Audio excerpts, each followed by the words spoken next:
வந்தது தெரியும் போவது எங்கே வாசல் நமக்கே தெரியாது.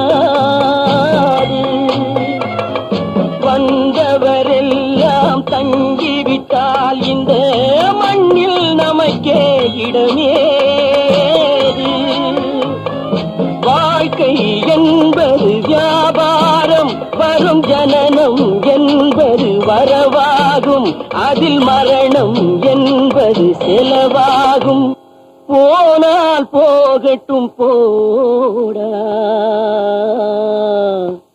போனால் போகட்டும் போடா. இந்த பூமியில் நிலையாய் வாழ்ந்தவர் யாரடா? போனால் போகட்டும் போடா.